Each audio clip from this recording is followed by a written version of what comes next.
아멘. 할렐루야. 오늘도 주님 주시는 평강이 우리 민족과 우리에게 충만하기를 주님의 이름으로 축복합니다. 오늘은 은혜를 회복하라라고 하는 제목으로 말씀을 같이 나누겠습니다. 예수님께서 변화산에서 제자들에게 예수님 자신의 영광을 보여주셨습니다. 베드로 또 야고보 요한을 데리고 다볼산 혹은 또 헐몬산이라고 하는 산으로 올라가셨습니다. 올라가는 즉시 모습이 변형되셨습니다. 얼굴이 해와 같이 빛나셨고 또 옷이 빛같이 희어졌습니다. 변형된 모습으로 모세와 엘리야와 예수님이 이야기를 나누셨습니다. 예수님의 영광을 경험한 제자들은 황홀경에 빠졌습니다. 여기에 초막을 짓고 살게 해주십시오. 그렇게 구할 정도였습니다. 이 변화산은 일반적으로 다볼산이라고 보지만 헐몬산이라고 보는 사람들도 있습니다. 예수님과 제자들이 변화산에 올라가기 전에 가이사랴 빌립보 지방에 있었는데 가이사랴 빌립보 지방에는 헐몬산이 더 가까이 있기 때문에 그렇습니다. 산은 어느 산이나 다 산인 거죠. 사람이 살만한 곳이 못 됩니다. 먹을 것도 없고 입을 것도 없습니다. 그곳에 산다고 하는 것이 불가능합니다. 그런데 예수님의 제자들이 거기에 초막을 짓고 살게 해달라고 한 것을 보면 아마 예수님의 영광을 보고 제자들이 아마 그것이 천국과 같은 은혜를 경험하였을 것입니다. 이곳이 천국이구나, 이렇게 세상에 좋은 곳이 또 있을까, 아마 이런 경험을 제자들이 하였습니다. 예수님의 영광을 보았다고 하는 것은 은혜를 받았다고 하는 뜻이죠. 은혜를 받으면 예수님 한 분으로 만족합니다. 그러니까 거기에 초막을 짓고 살게 해달라고 하는 것을 보면 아마 제자들의 마음속에 이것으로 충분하다는 거죠. 또 성경 마지막 8절에 보면 그들의 눈에 오직 예수밖에는 보이지 아니하였다라고 말하고 있지 않습니까? 그런 것을 볼 때 예수님의 영광을 보면 얼마나 큰 은혜를 받는지요, 그분 한 분만으로 만족하는 줄로 믿습니다. 이렇게 큰 은혜를 받으면 말입니다, 찬송이 저절로 나오는 거죠. 내 영혼이 은총 입어 중한 죄짐 벗고 보니 슬픔 많은 이 세상도 무엇으로 변한다고요? 천국으로 화하도다. 그리고 그렇게 멀리 뵈던 주의 얼굴 내가 보는데 내 마음속에 천국이 이루어진 것을 보니까 날로 날로 천국이 가깝도다. 또 높은 산이나 거친 들이나 초막이나 궁궐이나 내 주 예수 모신 곳이 그 어디나 무엇이 된다고요? 하늘나라가 된다는 것입니다. 할렐루야, 찬양하세. 중한 죄짐 벗고 보니, 이 얼마나 좋은 고백인지요. 여러분, 예수 그리스도의 영광을 보게 되면 이 땅이, 우리 교회가, 우리가 살고 있는 모든 곳이 천국으로 변화되는 줄로 믿습니다. 여러분, 은혜 받으면 말입니다, 슬픔 많은 이 세상도 천국으로 변화되는 거죠. 그렇게 멀리 보이던 천국도 날로 날로 가까워집니다. 초막이나 궁궐이나 예수님 모시고 살면 정말 그것이 하늘나라라구나 라고 하는 것을 깨닫게 된다는 거죠. 세상과 나는 간 곳 없고 오직 구속한 주님만 보이는 줄로 믿습니다. 여러분, 슬픔과 근심은 사라지고 오직 기쁨과 영광과 기쁨과 감격만 남는 것입니다. 사느냐 죽으냐 그것도 중요하지 않습니다. 은혜 받으면 살고 죽는 것이 크게 문제가 되지 않습니다. 제가 우리 장로님 댁을 신방하면서 들은 이야기입니다. 우리 장로님의 어머니가 일평생 교회를 잘 섬기시면서 새벽 기도를 열심히 하시고 교회를 잘 섬기셨습니다. 그러다가 연로하셔서 가정에서 돌아가시게 되었습니다. 근데 아들 중에 하나가 미국에 있었기 때문에 부고 소식을 알렸습니다. 미국에서 한국까지 오려면 비행기 시간만도 10시간이니까 적어도 하루 이틀은 걸리지 않겠습니까? 어머니 시신을 잘 모셔놓은 거죠. 그리고 그 아들이 와가지고 모든 형제들이 다 모여가지고 어머니 시신을 방에다 누워놓고 예배를 드렸습니다. 예배를 드리는데 어머니가 예배를 드리는 중간에 다시 살아나셔서 벌떡 일어나신 거예요. 놀라운 일이죠. 얼굴이 해와 같이 빛나는데 말입니다, 천국의 영광을 그 얼굴에 담고 있는 환한 표정으로 천국이 얼마나 좋은지를 자식들에게 말씀하셨습니다.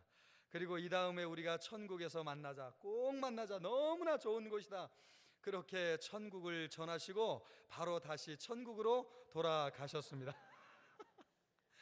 아니, 어머니가 돌아가시는 슬픈 일임에도 불구하고 말입니다, 형제들이, 자식들이 이것을 경험하니까 더 큰 은혜를 받는 거죠.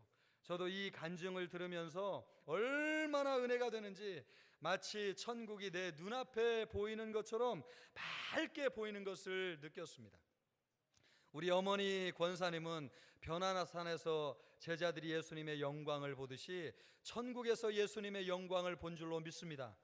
예수님의 영광을 보면 말입니다, 살고 죽는 것이 문제가 아닌 거죠. 죽음도 뛰어넘고 살아도 삶이 천국과 같이 변화되는 것입니다.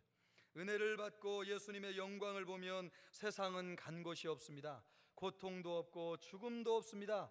예수님이 얼마나 좋은지 이 세상 것들이 다 지나가고 다 사라집니다. 예수 믿는 사람은 반드시 은혜를 받아야 될 줄로 믿습니다. 은혜 받아야지 천국을 경험하는 거죠. 은혜 받아야지 영생이 있음을 알게 되는 것입니다. 은혜 받으면 신앙생활에 재미가 있습니다. 은혜 받으면 말씀이 이해가 되고 다 깨달아지는 것입니다. 그러므로 예수 믿는 우리 모두는 다 하늘의 놀라운 은혜를 경험할 수 있기를 우리 주님의 이름으로 축복합니다. 그런 은혜가 있어야 됩니다. 그런데 여러분, 이런 신앙생활이 매일매일 지속되면 너무나 좋을 텐데, 안타깝게도 항상 이런 은혜에 충만한 신앙생활이 지속되지 않는다는 것입니다. 달이 차면 기우는 것처럼 은혜도 충만했다가 어느 순간 컬컬하고 냉랭한 신앙생활로 돌아가게 되는 거죠. 붙잡아 두고 싶은데 다시 옛날의 모습으로 돌아가게 됩니다. 은혜가 지속되지 못하는 이유를 예수님께서 9절에서 말씀하셨습니다. 그들이 산에서 내려올 때에 예수께서 명하여 이르시되 인자가 죽은 자 가운데서 살아나기 전에는, 인자가 죽은 자 가운데서 살아나기 전에는, 그게 언제예요? 예수님이 부활하기 전에는 너희가 본 것을 아무에게도 이르지 말라. 이상한 일입니다, 여러분. 간증거리가 있으면 자랑하고 전파해야 되는 것이 당연하죠. 그런데 예수님은 부활을 경험하기 전까지는 너희가 받은 이 놀라운 은혜를 이야기하지 말라고 명령하셨습니다. 왜 그러셨을까요? 은혜를 받아도 예수님의 부활을 믿는 신앙과 예수님의 부활을 믿지 않는 신앙은 차이가 있기 때문에 그렇습니다. 아니, 그러면 은혜를 받아도 말입니다, 예수님의 부활을 믿지 않을 수 있나요? 아니, 은혜를 받아도 사람이 변화되지 않을 수 있습니까? 그렇습니다, 여러분. 제자들을 보십시오. 베드로, 야고보, 요한은 변화산에서 예수 그리스도의 영광을 경험한 사람들이었습니다. 그런데 산에서 내려오자마자 예수님을 믿지 않았습니다. 예수님이 유일한 구원자시오 하나님의 아들이시오 그리스도라고 하는 것을 믿지 않았습니다. 그래서 예수님이 붙잡힐 때에 제자들이 다 도망갔습니다.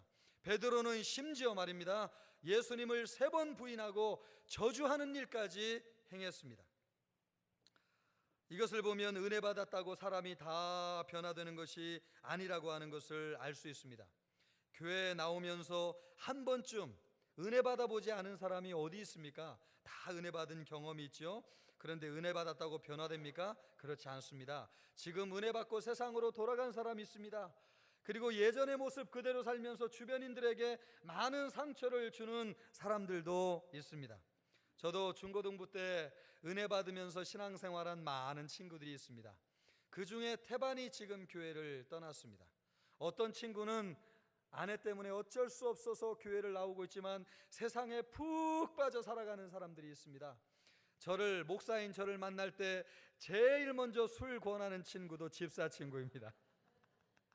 욕을 제일 많이 하는 친구 중에서 욕을 제일 많이 하는 친구도 고등부 때 은혜를 제일 많이 받은 친구입니다. 여러분, 이것을 보면 사람이 은혜 받는다고 변화되는 것이 아니라고 하는 것을 알 수 있습니다.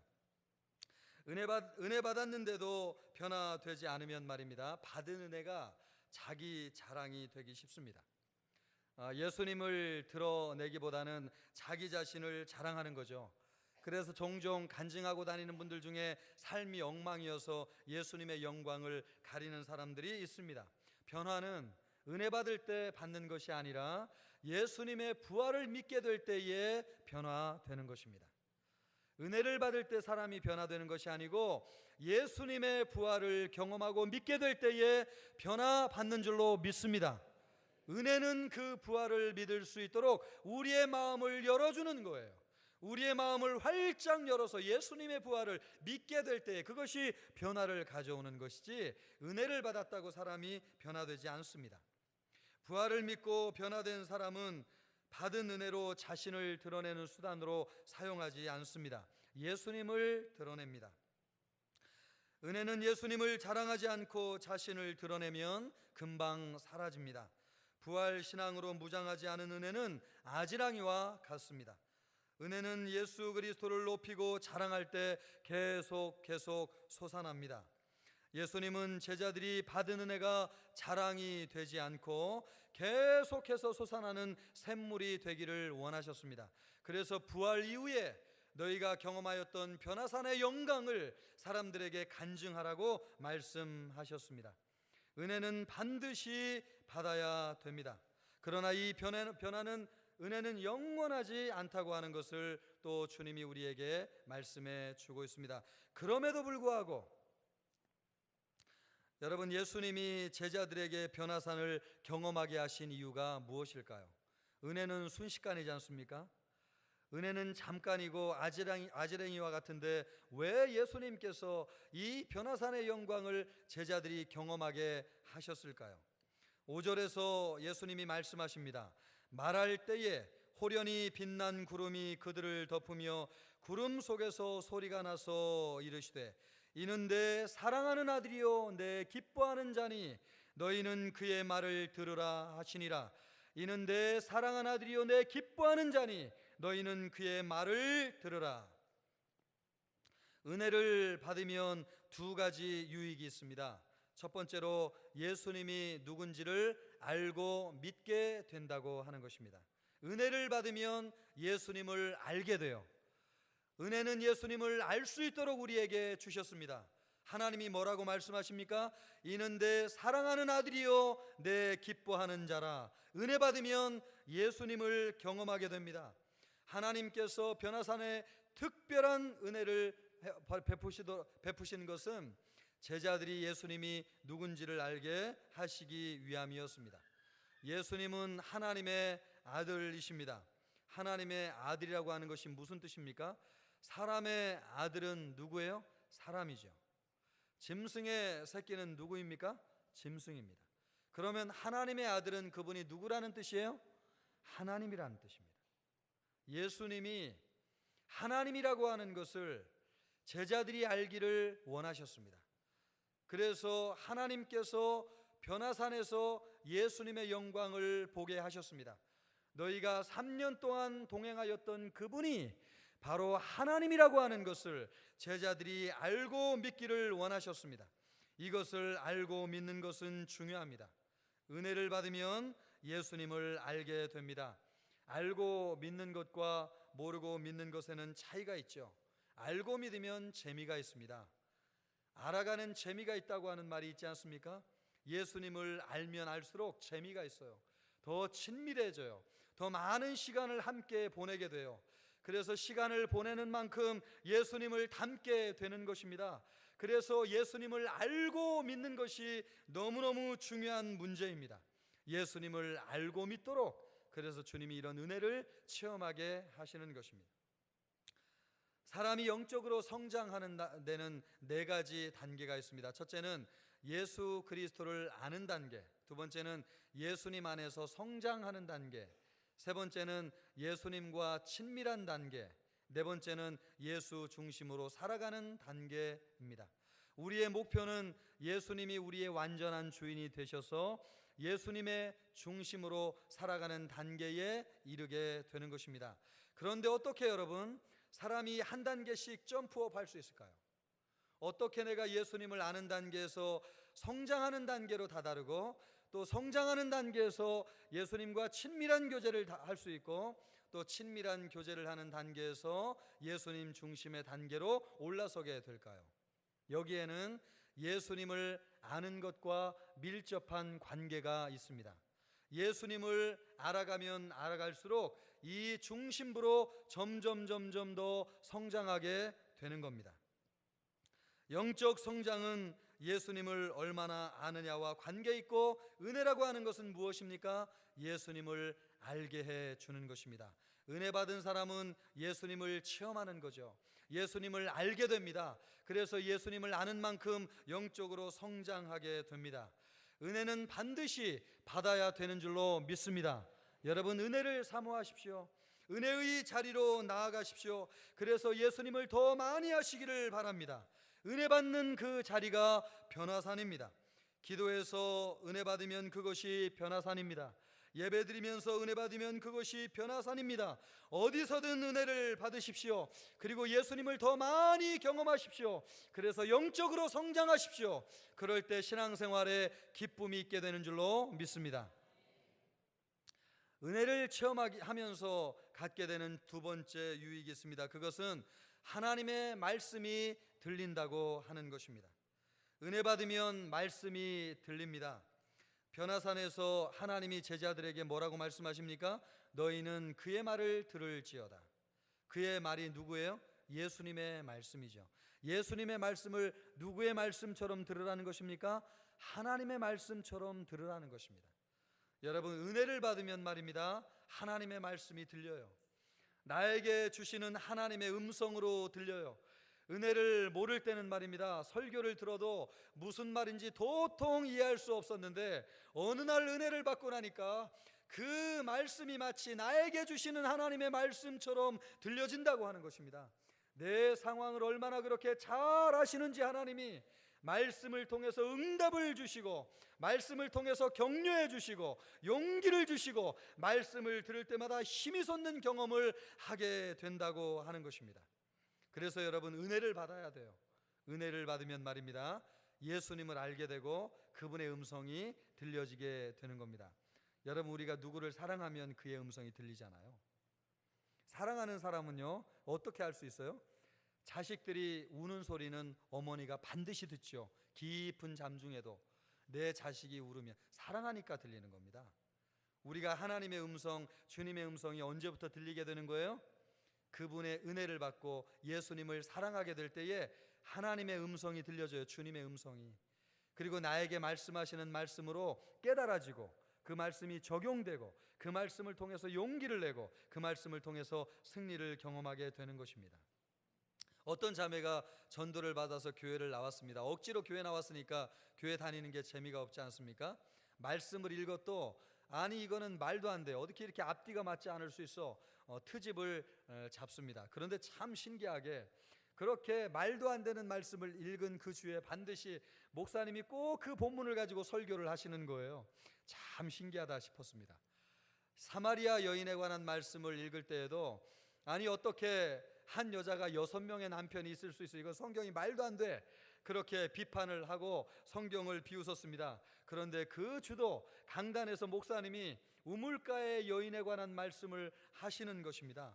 그리고 말씀을 전하시고 나서 우물가로 나오라는 찬양을 하는데 온 몸이 전신이 떨렸습니다. 물가로 나오라, 내 곁에 서라, 내 목마른 것을 내가 채우리라. 어둠에 헤맬 때 흘리던 내 눈물, 그 눈물을 위해 내가 죽었노라. 우물가에 목마른 여인이 자기 자신이라고 하는 것을, 이 찬양을 같이 하면서 깨닫게 되었습니다. 하염없이 눈물을 흘렸습니다. 그날 그 여인은 말씀 가운데 예수님을 만났습니다. 변화산을 경험한 것입니다. 은혜 받으면 말씀이 들리는 거죠. 나에게 주시는 말씀으로 들리게 됩니다. 내 상황을 어쩌면 그렇게 잘 아시고 내 문제에 답을 주시는지 하나님의 음성으로 들려집니다. 성경이 전에는 딴 나라 이야기였는데 은혜 받고 나니까 오늘 나에게 주시는 하나님의 말씀으로 들리게 됩니다. 하나님의 말씀이 들리면 문제가 해결돼요. 아, 하나님이 내 기도를 듣고 계셨구나. 하나님이 내 상황을 알고 계셨구나. 이것 하나만으로도 말입니다, 힘이 나는 것입니다. 용기가 솟는 거죠. 마음의 문제가 다 해결됩니다. 은혜 받으면 이런 일이 일어나게 됩니다. 은혜는 말씀 가운데 임합니다. 그러므로 귀담아서 주의 말씀을 들어야 됩니다. 예수님은 말씀으로 우리를 찾아오십니다. 말씀을 듣는 중에 나를 만져주시고 문제를 해결해 주시고 병이 낫게 하시고 관계를 회복하여 주시고 마음이 풀어지는 역사가 있게 하십니다. 예수님은 말씀을 통해서 찾아오기 때문에 그렇습니다. 여러분, 말씀을 듣는 중에 여러분, 주님이 우리의 마음을 만지시는 거예요. 내 문제를 해결해 주시는 것입니다. 은혜 받았다고 다 변화되는 것은 아닙니다. 그러나 은혜는 꼭 받아야 될 줄로 믿습니다. 은혜를 받아야지 예수님이 누군지를 알고 믿음으로 성장할 수 있습니다. 또 은혜를 받아야지 말씀이 들려집니다. 누구에게나 변화사는 있습니다. 말씀을 듣는 현장일 수도 있고 기도하는 곳일 수도 있고 찬양 가운데 은혜가 임할 수 있습니다. 분명한 것은 누구나 은혜를 반드시 받아야 될 줄로 믿습니다. 은혜 받는 신앙생활에 집중하는 우리 모든 성도들이 되시기를 주님의 이름으로 축원합니다. 연구에 의하면 말입니다, 일반 가정에서 자라는 아이들과 고아원에서 자라는 아이들에게는 차이가 있습니다. 고아원의 아이들이 훨씬 작고 더디 자랍니다. 자극을 받지 않기 때문입니다. 가정에서 자라는 아이들은 매일 만져주고 안아주고 어르고 달래면서 접촉을 통해 자극을 받습니다. 반면 고아원에서 자라는 아이들은 먹을 것만 주고 침대에 하루 종일 누워놉니다. 울어도 안아주는 사람이 없습니다. 결국 혼자 울다가 지쳐서 잠이 듭니다. 그래서 자라지 않습니다. 사람도 자극을 받아야지 건강하고 튼튼하게 자라납니다. 영적인 것도 마찬가지입니다. 은혜는 영적인 자극이에요. 하나님이 우리를 만지시는 것입니다. 하나님이 우리를 만지심으로 우리를 영적으로 자라게 하는 것이 은혜예요. 지금까지 신앙생활을 돌이켜보면 우리가 은혜 받았을 때에 믿음이 자랐다고 하는 것을 알 수 있습니다. 한때는 말입니다, 말씀을 듣는 것이 얼마나 좋은지요. 또 하루 종일 수시간 기도해도 시간 가는 줄 모르던 때가 있었습니다. 교회에 나오는 것이 어쩌면 그렇게 설레는지 말입니다. 정말 주일이 기다려져 가지고 안달이 날 정도로 그렇게 은혜 충만하게 신앙생활 하던 때가 있었습니다. 그런데 어느 순간 내 자신을 돌이켜보면 냉랭해진 내 자신을 발견합니다. 이래저래 몸부림을 쳐봤지만 주저앉기를 여러 번, 이제는 그러려니 체념하였습니다. 나를 영적으로 성장시켜주지 못하는 교회와 지도자들을 원망하기도 했습니다. 여러 번 실망을 하다 보니까 이제는 모든 것이 새롭지 않습니다. 교회에서 무엇을 한다고 해도 또 저러다 말겠지, 뭐 새로울 것이 있나 싶어서 마음이 움직이지 않았습니다. 사실 성도들이 실망하는 것도 당연합니다. 오늘날 교회와 영적 지도자들이 성도들을 실망시킨 것도 사실입니다. 성도들이 교회 안에서 영적으로 성장할 수 있는 충분한 기회를 제공하지 못한 것도 맞습니다. 우리 교역자들에게, 이 시대를 섬기는 우리 교역자들에게 큰 책임이 있다고 하는 것을 인정합니다. 그러나 우리 선대 신앙인들을 보면 은혜 받는 것이 반드시 환경과 여건이 뒷받침되어야 된다고 하는 것은 아니라고 하는 것을 알 수 있습니다. 초대교회 최초의, 우리나라 최초의 성도 가운데 박영식이라고 하는 분이 있습니다. 토마스 선교사님이 대동강변에서 순교하실 때에 성경을 떨어뜨렸는데 그 성경을 준 분이 박춘권이라고 하는 사람입니다. 이 박춘권이라는 분은 박영식의 친구였습니다. 우연히 박영식이라고 하는 사람이 그 대동강변에서 성경을 준 박춘권이라는 사람에게 성경 한 권을 얻게 되었습니다. 이 성경을 보니까 종이 질이 너무나 좋은 거예요. 그 100년 전에 생각하면 여러분 성경 질이 얼마나 좋겠습니까? 그래서 이 성경을 가져다가 벽지로 바르면 참 좋겠다는 생각을 하게 되었습니다. 옛날에는 여러분 시골에, 지금도 그렇지만 이 흙벽돌로 돼 있잖아요. 그냥 민벽에 거기다가 이 성경을 붙이면 너무 좋겠다는 생각에 성경을 전부 다 찢었습니다. 그래서 벽지로 다 붙여놨어요. 그리고 특별히 할 일이 없으니까 집에서 이렇게 빈둥빈둥 계시다가 우연히 심심하니까 그 벽지로 붙어있던 성경을 읽게 되었습니다. 성경을 읽다가 문자로 계신 예수님을 인격적으로 만나는 역사가 일어났습니다. 그래서 벌떡 일어나가지고 그 성경을 읽는 가중에 성령의 감동이 돼가지고 무릎을 꿇고 회개하고 예수님을 혼자 구주로 영접하였습니다. 여러분, 이 박영식이라고 하는 분이 성경을 읽고 벽지 성경을 읽고 회심한 그 장소가 평양 최초의 교회 널다리골 교회가 그 집에서 세워졌습니다. 그리고 이 널다리골 교회는 1907년도 평양 대부흥이 일어난 장대현 교회의 전신입니다. 그러니까 박영식이라는 사람이 성경을 읽고 회심하였고 그 자리에 교회가 섰는데 그 자리가 한국교회 대부흥의 진원지가 되었다고 하는 사실입니다. 여러분, 영적인 좋은 지도자가 꼭 있어야지 사람이 은혜를 받고 회심하는 것은 아닙니다. 환경이 뒷받침되면 좋지만 그렇지 않아도 은혜 받는 길이 열려져 있습니다. 얼마든지 우리가 성경을 읽을 수 있고 기도할 수 있고 원하면 언제든지 나와서 예배에 참여할 수 있습니다. 이러지 못한 환경에서도 우리 선대 신앙인들은 은혜를 받고 불모지와 같은 그 황폐한 시대에 영적인 부흥을 이끌었습니다. 이와 같은 일들이 과거에만 일어났느냐, 오늘날에는 없느냐?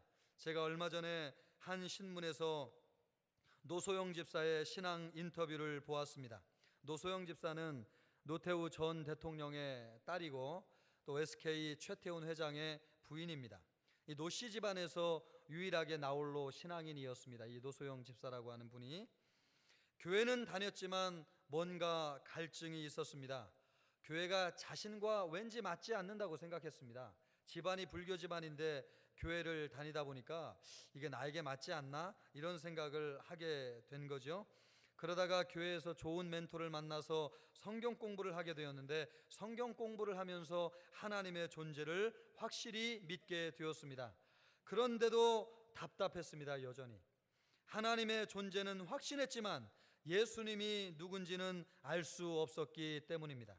여러분, 제가 말씀 서두에 하나님이 은혜를 주시는 이유는 예수님이 누군지 알고 믿게 하기 위해서라고 말씀드리지 않았습니까?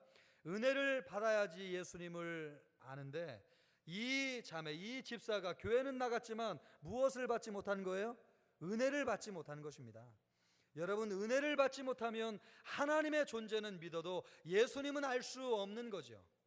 그래서 은혜를 받아야 되는 것입니다.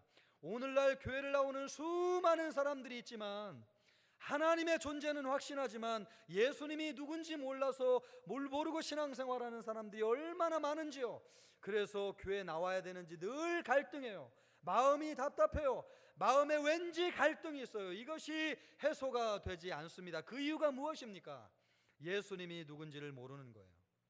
이 노소영 집사가 그랬습니다.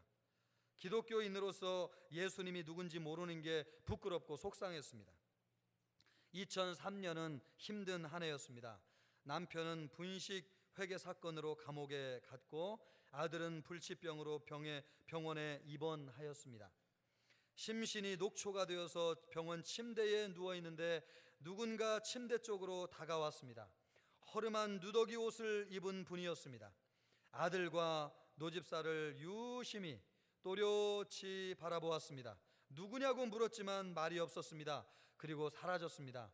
다음 날 간호사에게 그분이 누구냐고 물어봤습니다. 그런데 우리 병원에는 그런 사람이 없다는 말만 들었습니다. 그러다가 우연히 TV에서 맨발의 천사 최춘선 할아버지라고 하는 다큐멘터리를 보게 되었습니다. 이 최춘선 할아버지는 평생을 지하철에서 거지 모양으로 누더기를 걸치고 평생 복음을 전한 분이었습니다. 그 모습을 보는 순간 자신에게 찾아온 분이 최춘선 할아버지가 너무나 똑같다고 하는 것을 알게 되었습니다.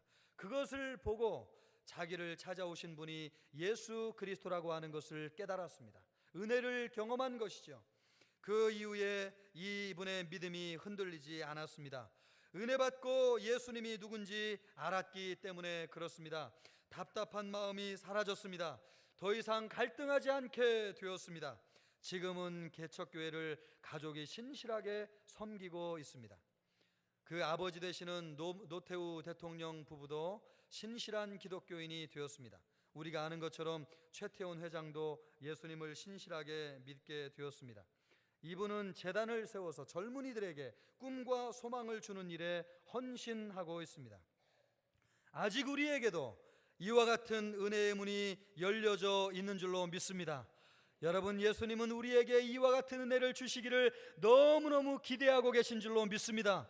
예수님은 은혜 주시기를 기뻐하시는 분이에요. 여러분, 오병이어의 사건을 통해서 수많은 굶주리는 사람들에게 오병이어를 배불리게 하시기를 원하시는 것처럼 우리에게 이 시간도 말씀으로, 기도로, 찬양으로, 예배 가운데 은혜 주시기를 주님이 기뻐하시는 줄로 믿습니다. 보라, 지금은 은혜 받을 만한 때요 구원의 날이로다. 할렐루야.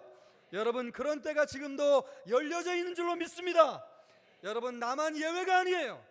주님은 우리 모두가 은혜 받기를 원하세요. 그래서 주님이 이 자리에 말씀으로 함께하고 계시고 이 말씀을 통해서 여러분에게 은혜로 도전하고 계신 줄로 믿습니다. 그 은혜를 붙잡으십시오. 여러분, 은혜 받을 때에 우리의 신앙이 성장하게 되는 줄로 믿습니다. 주님의 말씀이 들려지는 역사가 있게 될 줄로 믿습니다. 주님의 말씀을 들으면 우리 마음이 녹아지고 새로워지고 여러분, 소망 가운데 이 세상을 승리하게 되는 줄로 믿습니다. 그와 같은 역사가 언제 일어나게 되는 거예요? 은혜 받아야 돼요. 은혜 받아야 돼요. 여러분, 어떻게 그러면 우리가 은혜 받을 수 있습니까? 제가 수개월 동안 우리 교회 와서 섬기면서 우리 교회가 기도가 참 많이 쌓인 교회구나 라고 하는 것을 확신하게 되었습니다. 보이지 않는 저력이, 우리 교회의 저력이 기도 안에 많이 배어져 있다고 하는 것을 매일 매순간 느낍니다.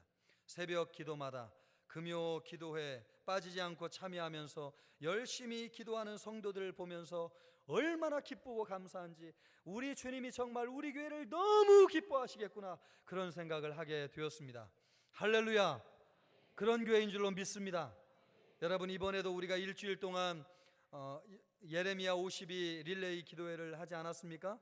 연 인원 590명 이상이 참여했습니다. 이름을 적지 않고 참여하는 사람들도 얼마나 많았는지요. 세계 열방을 위해서, 나라와 민족을 위해서, 이 나라의 복음화를 위해서, 전 세계 선교를 위해서, 다음 세대를 위해서, 위기 가운데 있는 이 나라의 민족을 위해서 전심으로 기도하는 성도들이 우리 교회에 이렇게 많다고 하는 것을 보면서 정말 우리 교회는 기도의 은혜가 배어있는 교회구나라고 하는 것을 깨닫게 되었습니다. 기도로 은혜 받은 교회는 기도해야 되는 줄로 믿습니다. 기도하는 그 자리에 은혜의 선대의 흔적이 배어 있습니다. 은혜 받기를 원하십니까? 기도의 자리에 나오십시오. 새벽 기도에 나오시고 금요 기도에 나오셔서 눈물로 기도하게 될 때에 우리 선대가 받았던 은혜가 우리에게 계승되고 우리도 영적으로 충만한 은혜를 회복하는 역사가 있게 되어질 줄로 믿습니다. 여러분, 은혜 받은 자리에 은혜가 있습니다. 그 자리가 어디예요? 기도하는 자리예요. 우리 교회의 변화사는 기도하는 자리예요. 그래서 기도하러 나오게 될 때에 주님이 만나 주실 것이고 우리가 은혜를 받게 될 것입니다. 또 말씀을 듣고 같이 나눌 때에 은혜를 받습니다. 이제 여름이 지나고 가을이 시작되었습니다. 아이들도 다 개학을 했습니다. 다시 신앙생활 열심히 낼 때입니다. 사랑방마다 말씀을 나누면서 은혜가 나누어지는 자리가 될 수 있기를 우리 주님의 이름으로 축복합니다. 사랑방 리더들은 반드시 은혜의 자리로 나와야 될 줄로 믿습니다. 은혜를 받아야지 사람들에게 은혜를 나눌 수 있지 않겠습니까? 그래서 사랑방마다 은혜를 나누게 될 때에 우리 교회가 말씀의 은혜로 충만한 교회가 되는 역사가 있게 될 줄로 믿습니다. 여러분, 그런 교회를 꿈꾸고 상상하십시오. 말씀을 들을 때마다 은혜가 충만한 교회, 기도할 때마다 주님을 만나는 역사, 예배를 드릴 때마다 하나님의 영광의 임재를 경험하는 교회, 그런 교회가 될 줄로 믿습니다. 여러분, 어떤 사람이 들어와도 들어오기만 해도 은혜를 받고 새로워지고 주님 만나고 인격이 변화되고 영적으로 자라고 하나님의 말씀을 듣고 기쁨으로 춤추게 되는 그런 놀라운 은혜의 역사가 우리 교회에 충만하기를 우리 주님의 이름으로 축원합니다. 이 시간 기도하겠습니다. 기도할 때 이 말씀을 붙잡고 기도하면 좋겠습니다. 주님, 우리 교회가 은혜가 충만한 교회가 되게 하여 주시옵소서. 기도가 살아있는 교회입니다. 기도를 통해서 은혜 받게 하여 주시옵소서. 말씀을 들을 때 성령이 충만히 임재하여 주시옵소서.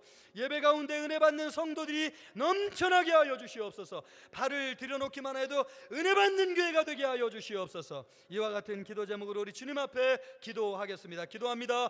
하나님 아버지, 이 시간 우리 주님 앞에 기도하며 나아가기를 원하옵나이다. 아버지 하나님이여, 우리 교회가 은혜가 충만한 교회가 되게 하여 주옵소서. 하나님이여, 말씀을 들을 때 은혜 받게 하여 주시고, 기도할 때에 은혜 받게 하여 주시고, 성령의 충만한 임재를 경험하게 하시고, 예배 가운데 주님을 만나게 하여 주시고, 은혜 받음으로 인생이 새로워지는 교회가 되게 하여 주옵소서. 아버지 하나님이여, 들어오는 성도들마다 하나님의 해같이 밝은 얼굴로 주님 만나게 하여 주시고, 그 인생이 새로워지게 하여 주시고, 아버지 하나님이여, 우리 교회를 이 시대에 사용하여 주시는 우리 하나님의 놀라운 역사가 임할 수 있도록 도와주시기를 원합니다. 은혜 충만한 교회 되게 하여 주시옵소서. 성령 충만한 교회 되게 하여 주시옵소서. 말씀과 기도를 통해서 은혜 받는 우리 모두가 되도록 은혜를 덧입혀 주시옵소서. 하나님 아버지 감사합니다. 우리 교회가 은혜 충만한 교회가 되게 하여 주옵소서. 은혜 받은 기도의 자리에서 은혜로 태어나는 수많은 성도가 있게 하여 주옵소서. 말씀을 들을 때마다 성령의 임재를 경험하게 하여 주옵소서. 예배 때마다 거듭나고 새로워지고 은혜를 경험하는 성도들이 넘쳐나게 하여 주옵소서.